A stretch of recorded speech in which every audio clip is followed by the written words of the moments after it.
नमस्कार दोस्तों, मैं आज आपको एक बहुत ही प्यारा सा लाचारी गीत सुना रही हूँ।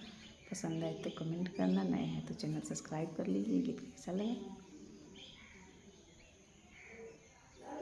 हथवा में लइके की तबिया पिया मोरा राखई मलिनिया। हथवा में लइके की तबिया पिया मोरा राखई मलिनिया। जाई कहब वही ससुरु के अगवा, झूठई कसमिया खाथन पिया मोरा राखई मलिनिया। झूठई कसमिया खाथन पिया मोरा राखई मलिनिया।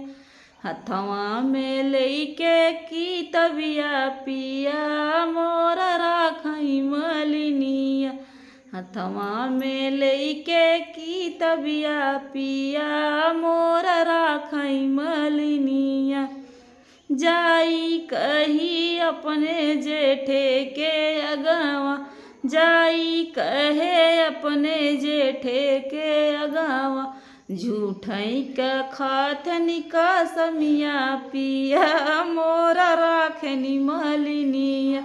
झूठई के खाथनी कसमिया पिया मोरा राखई मलिनिया। हथवा में लइके की तबिया पिया मोरा राखई मलिनिया। हथवा में लइके की तबिया पिया मोरा राखनी मलिनिया।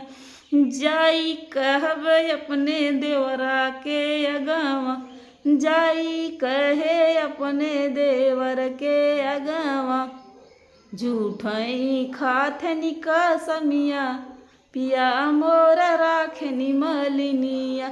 झूठई का खाथनी कसमिया पिया मोरा राखनी मलिनिया। हथवा में लइके की तबिया पिया मोरा राखई मलिनिया।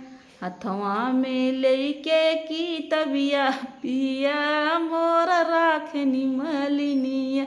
जाई कही अपने सवती के अगवा, जाई कही अपने सवती के अगवा, झूठई का खाथनी कसमिया पिया जी मोरा राखनी मलिनिया।